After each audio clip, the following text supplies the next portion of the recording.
Good morning. Good morning. Good morning to you.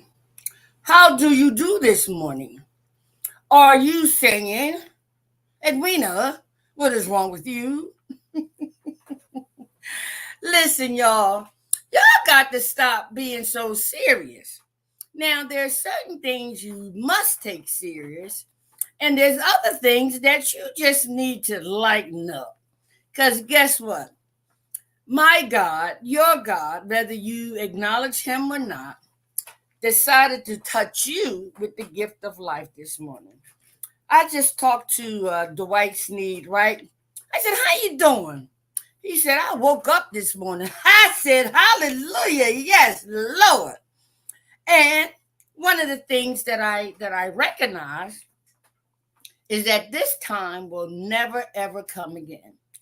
And as a result of y'all tuning in to me over the years, because one way, shape, form, or fashion, you've been watching me on Channel 28, Channel 22. You've been reading my articles in the news journal, the Scoop magazine. You see me featured on many flyers and posters and whatnot, right? You have heard me share my testimony in church, at agencies, on the street, right? In the park. And you have recognized that I'm cuckoo for Cocoa Pops. But I've learned to lighten up on myself over the years because I too was taking too many things too doggone seriously, which of course affected my peace and my serenity. So, being a part of a 12-step program for 34 plus years, I've learned to implement after dissecting, analyzing, assessing, conducting surgery on, evaluating my living life circumstances, and recognize that I too contributed to the demise of my peace and my serenity by the decisions and choices I made, right? I got to tell you about this one, right? I played a part in this, truth be told. And so, by applying spiritual principles, tools, and resources, I've learned to acknowledge first who I am and whose I am. And when I recognize whose I am honored and somewhat obligated willingly to acknowledge, right? Give praise, give glory, give hallelujah, give praise, give worship to the spiritual force that touched me with the gift of life this morning in my present condition, present circumstances, present situations. Why? Because there is something there here for me to learn this very moment. The fact that I'm breathing, the fact I have my senses and acknowledge now my sixth sense, right? When I didn't before, right? I have use of my limbs, whether they're working or not, whether I have some or not. The fact that I'm breathing, I'm alive. So, what can I do to maintain my peace and my serenity with all of these situations and circumstances and apply them to all living issues here on this journey called life here on earth? So, when I say I give him the honor, the praise, the glory, the hallelujah, the worship, the glory, but most importantly, the acknowledgement. So, welcome to Free to Hope. Y'all know, from recovery, emerge empowered so that you can give hope to others, help others prosper equally. Can I take a moment to just talk about being free? Huh? What does being free means to you? Right? You can go and come back as you please. You can say what you want. You can do what you want. What does freedom, being free, means to you? And so I'm gonna take a drink while you ponder on that for a minute. What does it mean to you to be free? I'm listening. What was that? Hmm. Then you have some people say free. Um, there's nothing free in life, right? Even though it's say free, there's always something behind it. So are we really free? Is it really free? You answer it. I found my answer through applying 12 spiritual principles, resources, and tools that I discovered in a 12-step spiritual program at the age of 34. I'm 68 now, soon to be 69 in December. But guess what? My God is on sacred time. Man is on secular time. So I ain't even thinking about my age. But just to give you a comparison of where I was 34 years ago underneath a parked car and where I am now. So that alone should let you know I know about being free. Underneath a parked car, Edwina, dogs and cats get under cars. You, Edwina, underneath a parked car? Yes. Mm-hmm. Was I free then? Mm-mm. Am I free now? Mm-hmm. Why? Because I was given another chance. I was chosen among many. Few are called, no, many are called, but few are chosen. So I was chosen. And I was chosen to be set free, free from the bondage of self, free from the bondage of negativity, free from the bondage of imprisonment, free from the adversary who could have, if God allowed him, to take my spirit. He may destroy the body, but it's the spirit that the adversary wants. And I know because he used me. Use me up like what Bill Withers says. What's that song, y'all? Use me up. Y'all know what it is, right? And so as a result of being led to a 12-step spiritual program, I learned and applied and implemented spiritual principles to help set me free. So that means my defects of characters, my brokenness and being broke, my deficiencies in one way, shape, form, or fashion have and are still being addressed one day at a time after 34 years. So that's why I can honestly say that I have been set free. From recovery, I have emerged empowered. If that was not the case, I could not be as authentic and transparent as I am with you and others, but mainly with myself. See, to thy own self be true. To thy own self be true.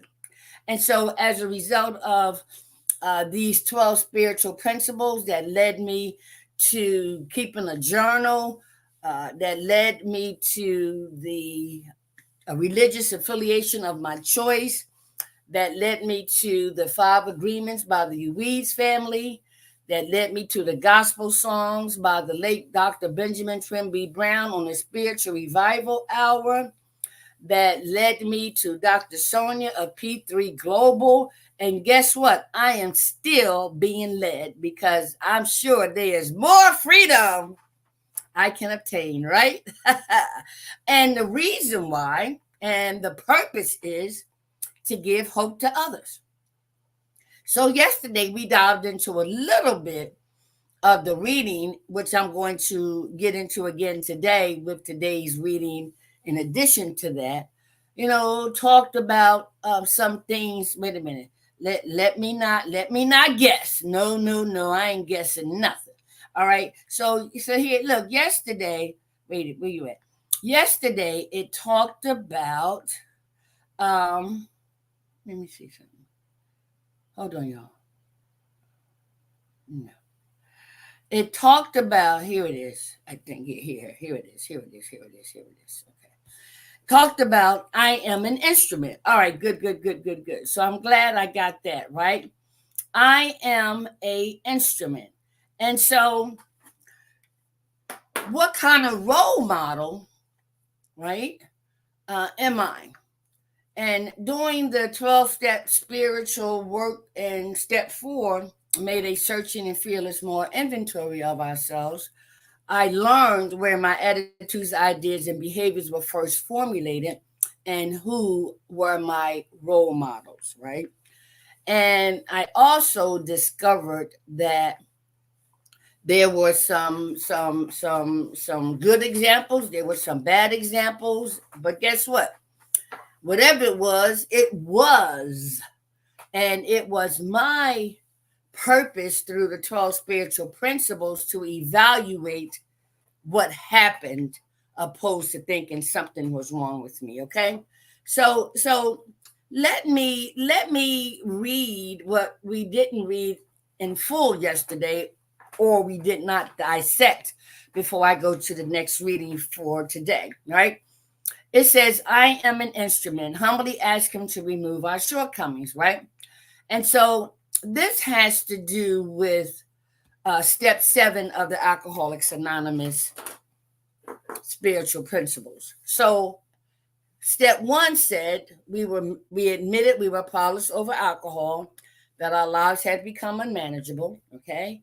Step 2 says, came to believe that a power greater than ourselves could restore us to sanity. That only means soundness of mind. Step 3 says, made a decision to turn our will and our lives over to the care of God as we understand him. Step 4 says, made a searching and fearless more inventory of ourselves. 5, admitted to God, to ourselves, and to another human being the exact nature of our wrongs, right? Step 6 says we're entirely ready to have God remove all these defects of character. Now we're in the month of July, which is the 7th step. Humbly ask him to remove our shortcomings. And so I always like to give a preview of the reading in terms of putting it in this correct content, right? And so when we discovered our liabilities and assets in our inventory in step 4, and we were able to share with another human being to get to the exact nature of our wrongs. And then in step 6, we were entirely ready to have God remove all these defects of character, some which we are aware of and some which we are not, right? But step 7 says, when I recognize that I'm falling short, fall short of some things, and my character defects have raised their head and are raising their heads, I can pause and humbly ask him to remove my shortcomings. Okay. So, perfect example. Did you see these dentures try to drop down? I tell you, if they do, I'm going to take them out. All right. All right. So, oh, that's a good example. My dentures. Okay. So many of you know cocaine and alcohol took my teeth, right? And in the recovery process, I was able to get insurance, and I was on welfare and all that, and I was able to get I think this is my third set. I think this is my third set of dentures, right? And so who would have ever thought that vanity and pride and being conceited and all that kind of stuff would prevent me from doing God's will? And it does prevent me from doing God's will, right? And so because I applied these spiritual principles, tools, and resources, I've learned that this is only the vessel. What really matters is the spirit which is occupying this vessel, and uh, manifesting manifesting their goals, objectives, whatever, by using this vehicle, right? And in some cases with or without my permission, if you understand what I'm saying, right? So when I was given the opportunity to get all of my well, it happened in stages, right? My teeth pulled because of the effect of drug addiction and other things, right? So when they start taking the back out, fine. But when they start coming to the front, right? You know how when people talk, they be like, "Oh, how you doing? Oh, yeah, how you doing?" Right, right. So I'm just giving an example of step 7 in a way that you can understand what I mean, right? So when we talk, when we have something that we don't like, we cover. Oh yeah, how yeah, okay, yeah, yeah, right. Well, it's obvious that we're trying to hide something or not show you something, right? So the mere action of doing this draws attention. Why are you covering up your mouth, right? Uh-huh. Okay, there's something you don't want me to see. Okay, well, guess what? You got your teeth out, right? You got a gap in your teeth. You got a hole in your teeth, right? Okay. All right, so it is what it is, right? And that's where I learned that humility, God, whoever they say you are, help me to not be embarrassed or shameful about something that is obvious. Okay. And so I'll share this and I'll go on. When I had all of my teeth removed and getting my dentures, they told me that I had to wait 6 months and that I would have no teeth or nothing for 6 months. Okay. And I had been in recovery for some time, right? And so, okay.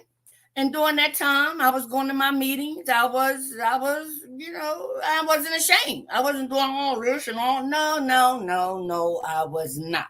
Then came the opportunity for me to get a contract, $50 an hour, to teach anger management for mothers in charge in Philadelphia, right? And so, yes, the first thing I thought about, okay, well, I got offered a job and a contract, and I don't have any teeth, and okay, so pride said, you can't do that. You can't take that contract. You don't have any teeth in your mouth. You're going to look weird. You're going to look funny. You're going to listen. And I acknowledge what the humanist said. But then I applied spiritual tools, resources, and principles and said, and what, so what, now what? What? What's the next right thing to do? No. What's the next right spiritual thing to do? Be who you are. Be transparent and be authentic. And you better take that contract because it ain't about you. It's about what you have to help somebody else. Are you kidding me? You better tell that humanist the step off. And I did. And so for 6 months, I was able to be in the presence of many people in Philadelphia, on the streets, at church, at my meetings, and what? Okay? And so that's what I mean by humbly asking him to remove our shortcomings, all right? And so that's what step 7 does when fear sets in, uncomfortability sets in, anger sets in, lust sets in, right? Manipulation sets in, envy sets in. So our humanness, right, will let us know what we're thinking and what we're feeling, and most times what we're going to say and what we're going to do. Okay, so now when we talk about being an instrument from yesterday's topic and going back and evaluating what happened to me and also evaluating the part that I played in some things, right? I recognize that character defects will be with me until the day I die. Why? Because there's no perfect human being on this earth. And our 12 steps says we need to be satisfied with progress and not perfection. So let's dive into this for a minute, okay? It says humbly ask to remove our shortcomings, Big Book, page 70. The subject of humility is a difficult one. Humility is not thinking less of myself than I ought to. It is acknowledging that I do certain things well. It is accepting a compliment graciously. Okay? God can only do for me what he can do through me. Did you hear that? God can only do for me what he can do through me. Do you think what I'm doing is an example of that statement? You better believe it. Some people, they stop me doing the street, and they'll see me. They say, I watched you. I watched you. I'm listening to you. And I don't know who's watching. It's not for me to know, right? And so the fact that I've learned to be authentic and transparent, because it is so freeing, right? That I know being who I am and I know whose I am, I'm practicing allowing God to use me. Whatever he has planned for me to do, this vessel is ready, right? He knows my heart, right? I practice yielding to the spirit, whereas before I would yield to the flesh. So now I have some more awareness of when I'm thinking about doing something, saying something, or whatever. I know, right? And then I'm one who tell it. I tells on myself. I don't have any secrets, y'all. I just don't, right? I am so free as a result of these spiritual principles, tools, and resources, okay? And so what you hear, what you see are the fruit of the spirit, and I'm practicing them to the best of my ability, right? They go on to say, right? Humility is the result of knowing that God is the doer, not me. Oh, let me stop there, right? Oh, let me stop there. God is the doer and not me. So let me make a comparison. My mother, bless her heart, and my daddy, bless his heart. There, one time I took, during my addiction, I took my dad money. I took all his money, right? And my dad, he wasn't someone to play with when it came to his money, right? But he also knew that he loved me. He loved all his kids, but I was his favorite. Okay, because I look just like them, act just like them, and whatever. Okay, it is what it is, right? But anyway, and so he had a special. It was something special about me, right? Because anybody else who would have took his money, right? Oh my God. So anyway, when I took his money, I went and I smoked more crack and the whole 9 yards. And when he realized I took his money, he called me in his room. And before I went to his room, I went to the bar next door, 7 o'clock in the morning. The guy was cleaning it up. And I said, man, I need a drink. I need a drink. He said, I said, man, I need a drink. I need a drink, please. And so I said, give me a shot of, no, give me a double shot of Granddad, right? And so once I took those doses of Granddad, I went in my dad's room and I sat on his bed. And he said, and when you took, I said, yes, I took your money, and I'll take all your money if you put money before me.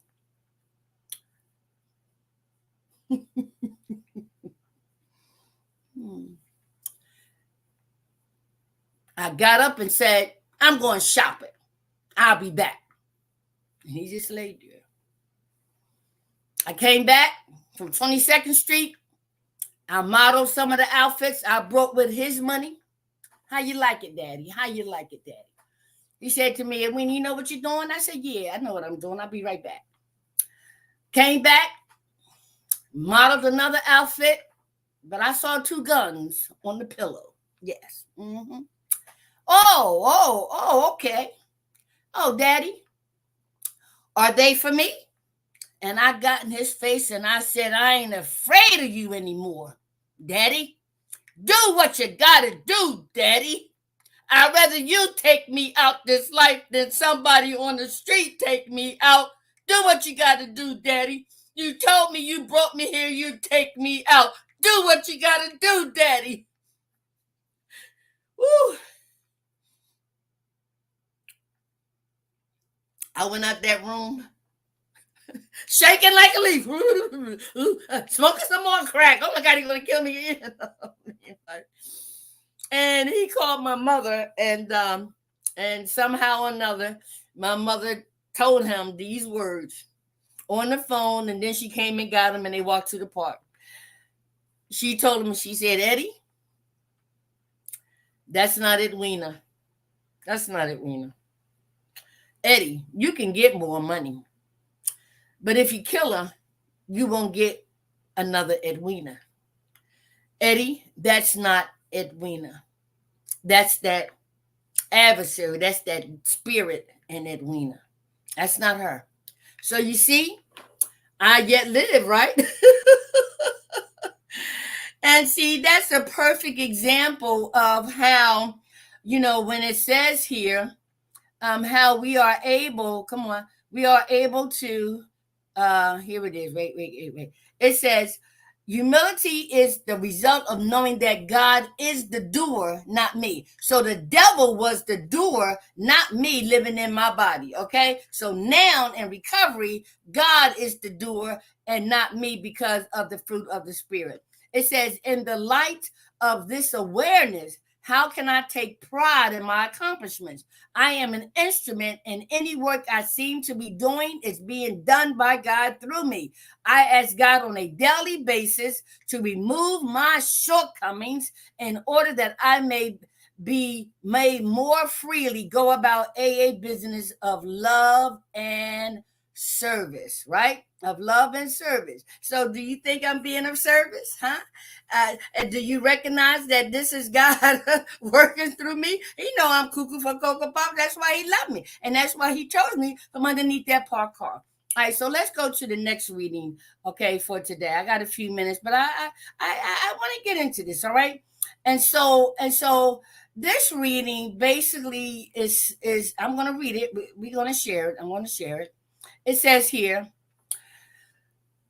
toward peace and serenity. When we have taken a square look at some of these defects, have discussed them with another, and have become willing to have them removed, our thinking about humility commences to have a wider meaning. This is from the 12 steps and 12 traditions, right? And the person in recovery shares their experience by saying, when situations arise which destroy my serenity, pain often motivates me to ask God for clarity and seeing my part in the situation. Admitting my powerlessness, I humbly pray for acceptance. I try to see how my character defects contributed to the situation. Could I have been more patient? Was I intolerant? Did I insist on having my own way? Was I afraid? As my defects are revealed, I put self-reliance aside and humbly ask God to remove my shortcomings. The situation may not change, but as I practice exercising humility, I enjoy the peace and serenity, which are the natural benefits of placing my reliance in a power greater than myself. Woo, did y'all? Oh my, I need a drink. I need a drink of coffee. Lord, I'm going to take a few more minutes on this one, right? So, in the beginning, it talked about how step 4, we, did the inventory and we discovered what our liabilities are and our assets, particularly our character defects, right? And in step 5, we admitted to another, to God and ourselves, and we got to the exact nature of our character defects, which are fundamentally based in fear, okay? So then in step 6, we presented ourselves like a onion laid with so many character defects and asking this God, who I found in my 12-step program, take me as I am and remove anything that will prevent me from being of service to you. That is step 6, right? And then we get to step 7 that says, when I become aware, right? When I become aware, right? It has here, when situations arise which destroy my serenity, Pain often motivates me to ask God for clarity and seeing my part in the situation. Okay, so when situations arise which destroy my serenity, pain often motivates me to ask God for clarity and seeing my part in the situation. Oh, can I give y'all? I'm gonna definitely close on this one. Right? Wait. I'm gonna definitely close on this one because I'm gonna give you a tangible experience. Okay, so many of you know I had my tendons or ligaments screwed together. So I had rotator cuff surgery years ago, and over the years arthritis set in, and then in this right arm I had a small tear. And this left arm, I had a bigger tear, and I went to therapy for this arm. But this arm, the right arm, wound up. I had a complete tear, and and I got pictures to show you. So anyway, so when the operation was done, right, I let the doctors know that I'm in recovery, and I have been for 34 years. So if I can avoid any narcotics, fine. But if not, I will take them as prescribed. I got 34 years in this process. I've heard other people relapse behind, operations and narcotics and all kind of stuff. So when they did my arm, they gave me a nerve block that made this arm feel like it was dead. Like it was, oh my, it was just done, heavy as I don't know what, right? And they said that that I won't feel anything for about maybe 12 to 18, maybe 20 hours. Okay. In the meantime, my son, bless his heart, he went to the store and he got my medication and he paid for it. Okay. And so he brought it to the house, and I was looking at the pills for the infection, the pills for the Docalac so I don't get constipated. It was aspirin, so it addressed my heart or blood clots or whatever. And then there was this synthetic narcotic, right? Don't you know that my son took the narcotic, right? And he said, "You ain't taking this, right?" So at that moment, I'm gonna get my pills back, right? Because I wasn't feeling nothing. Well, honey, let me tell you, when that nerve block wore off, and I started feeling the pulsation of this, and I was looking for that pill because they said it start with your fingers, right, and then it goes up your arm as it relieves. And so I took the Tylenol, right, and I even took ibuprofen, right. They say you can take it at the same time, one for the pain and one for inflammation. So when I first felt the tingling in my hand, and I'm giving you a tangible experience, right? I believe in show me, like right now, what you're talking about. And so when I first felt the tingling, I took the pill, right? And so those pills, the Tylenol and ibuprofen. Okay, and so time went on, the numbness start wearing off. Right now, you can only take those ibuprofens and Tylenol supposed to be every 6 hours. Well, honey, that pain, that numbness started going away, and it reached my shoulder. I couldn't sleep that night. I was miserable. I was crying, and my son happened to be downstairs. I got up early that morning, and so much pain. I went downstairs and I said, "Son, DJ, I need my pills." He said, "Mom, I sold them." I said, "What?" I said, "DJ, I need, mommy's in pain. I need my pills, son." "Mommy, I told you I sold them." I go back upstairs and I said, "Lord, help me. Help me." And I endured the pain a little while longer. And then I went back downstairs. About an hour later, I said, "DJ, give me my damn pills." And I was crying. And he said something. I said, "Boy, give me my damn pills. I'm in pain."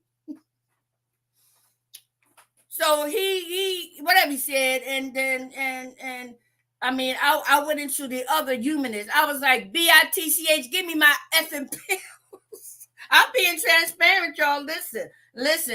Mom, stop cussing. Give me my damn pills, boy. Right? So I go out to the car and I see my bottle of pills on his thing, right? And so I go back in the house. I said, give me the keys. I'm gonna get my pill. So he gets up and he goes to his car. I'm standing in the street next to his car, right? Now I'm just being transparent and authentic, and I'm crying like a baby because I'm in so much pain, right? So when it says like pain motivates me to call on God for clarity, right? But it wasn't there. It wasn't in right there, right? Because I wanted them doggone pills, right? And so my son had the audacity to get in his car, lock the door, took my pill bottle, opened it, poured it inside of a empty bottle, and spit in the water bottle with the pills in it and pulled off.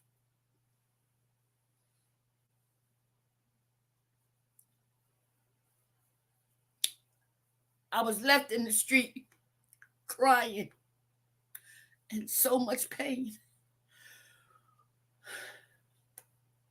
In so much pain.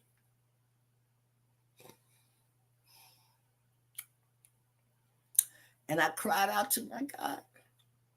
I said, help me deal with this pain. Right? And so I came back in, and when it was time, I called the doctor. I left a message and I told him exactly what happened. My son threw away my damn pills. And can I get another prescription? Nope. Oh, Lord, what am I going to do with this pain? Yeah. And guess what, y'all? I got through it. Yes, I did. I got through it. So when it says here, and I'm about to close because I know I go to my meeting, but I just wanted to share that with y'all, right? So when it says, when situations arise which destroy my serenity, oh, y'all know my serenity was what? My serenity, I didn't even listen. I couldn't even say it, spell it, nothing. That pain was kicking my behind, right? And so it says here, right? When situations arise which would destroy my serenity, pain, y'all hear that? Pain, pain, right? Let me get it up. It says right here. All right, let me put it up, right? It says pain often motivates me to ask for clarity and seeing my part in the situation. Okay. Now, y'all may say, Edwina, wow, you went there? Yes. You know why? My son felt he was protecting me. My son felt he was protecting me. Yes. Because of the part that I played in his life during my addiction and mental illness, right? He was protecting me in his way, right? And so I had to look at the part that I played in that situation and how my son felt the need to want to still protect me after 34 years, right? And that's what I'm saying, y'all. Addiction and mental illness is so real. We don't know how deep that pain is in other people, right? People don't know the effect and the pain of different situations and circumstances that has happened throughout our lives. Pain is a motivating factor, right? And using other things to deal with the pain, but because I use other things to deal with the pain never went away, right? But in these 12-step spiritual principles, tools, and resources, I learned to call on my God for physical pain, emotional pain, spiritual pain. And that's what he asked us to do. Call on me. Call on me. Call on me. I didn't think I could get through that pain, but I did. And I recognized that my son did it out of love. But man, was I mad at his ass. Yes, was I. I could have killed him. Right? But I had to call on Jesus, boy. Listen, help me with this pain. All right. And so now it says here, admitting my powerlessness, I humbly prayed for acceptance, and I did. I tried to see how my character defects contributed to the situation. Could I have been more patient? Was I tolerant? Did I insist on having my way? Was I afraid? As my character defects are revealed, I put self-reliance aside and humbly asked God to remove my shortcomings. Guess what, y'all? There were drug dealers right on the corner. If I really wanted some pain pills, if I really wanted to fix this pain, listen, it was right there. But oh no, no, no, no. Hell no. I called on Jesus. I said, help me, help me, help me with this pain. And he did. Yes. Oh boy, I can tell a story, right? Because I didn't get high, I didn't kill my son, I didn't kill nobody, and I definitely didn't kill myself, right?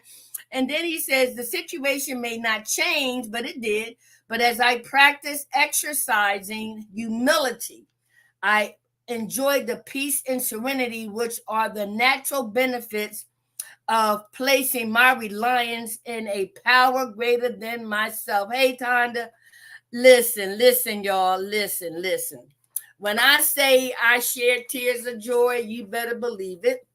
When I say I am transparent and authentic, you better believe it. When I say that situations may happen and they do and they will continue, I need to recognize the part I play in it.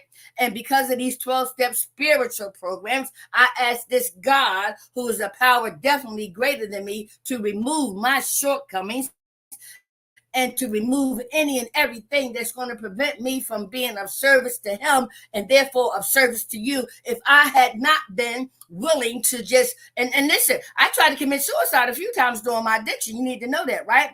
But because my God, who I didn't know 34 years ago underneath that parked car, I cried out, whoever they say you are, take me out or show me a better way, that he chose to keep me here for a reason. And so with humility, crying out, whoever they say you are, take me out or show me a better way, because I was in a very humiliating condition. But God used it as an opportunity to have it as my one and only knee-bowing experience, and I haven't looked back since. So you better believe I know what I'm talking about. Even though I'm cuckoo for Cocoa Puffs, I know what I'm talking about because I lived it, I experienced it. Oh, I gotta be careful, right? Woo! This journey is awesome. Listen, y'all. Listen, I got to go. I just need to say to you that this gift called life is truly a gift. And it is designed for us to go through life because we, well, fortunately or unfortunately, depending upon how you look at it, I say fortunately, born in sin and born into the nature of sin and all that. And so to cut through the chase, I know now that I don't regret anything that has happened to me in my past. No, my past is my greatest possession. Yes, it is, because I found out what happened, opposed to being something wrong with me or something wrong with other people. All human beings are ill to some extent. So instead of looking at the person, I look at the spirit occupying that vessel. That's not that person. That's the enemy. Life is designed for us to go through, to get through, in order to search for the God who is, always will be, waiting for us to say, help me, help me, help me. And my God says, welcome home, welcome home. I do have to say this. Bless my mama. This was her favorite song. I'm not going to sing it, but I will. State it. During my addiction, my mom would always go to church and ask them to play this song, right? And the song was called My Child. Okay. I was talking to a lady a few days ago, and these are the words she said. If you see my child somewhere, as you go from here to there, tell them I'm waiting for my child to come home. I am waiting for my child to come home. Lord, my child may be somewhere in some lonely jail. Lord, there's no one there to post his bail. Lord, my child may be somewhere on his sick bed. Lord, there's no one there to rub his aching head. But listen, if I only knew what town my child was in, I'll be there on that early morning plane. Lord, no matter what the crime, Lord, you know that child is mine, and I'm waiting for my child to come home. Mama, mama, mama, he heard your prayer. I'm home, mama. I'm home, mama. I'm home, mama.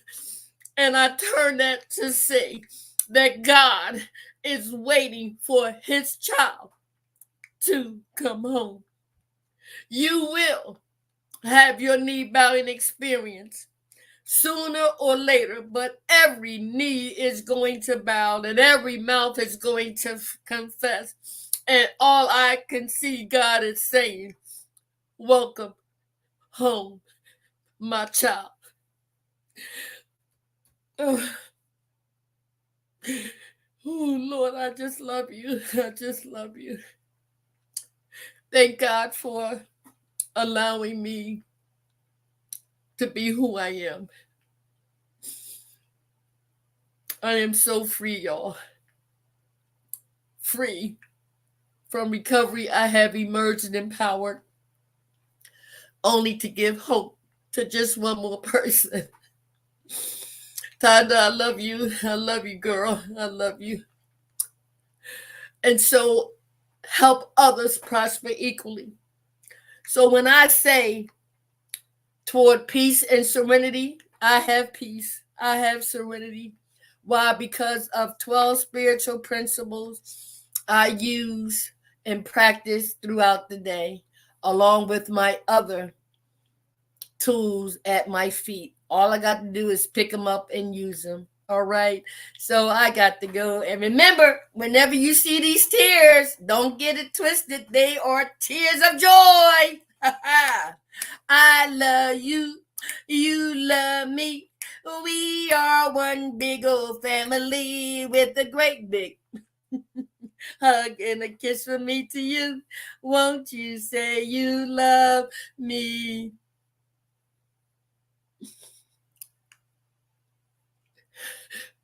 Two, I love you. You feel me? Y'all feel me? Have a blessed day. If it's God's will that we are chosen to wake up tomorrow, I'll be here, and I hope you will be too. There's nothing like total freedom, to the extent where I'm not perfect, but I am striving for progress. And I'm making progress just by touching one more person. To God be the glory. Be blessed.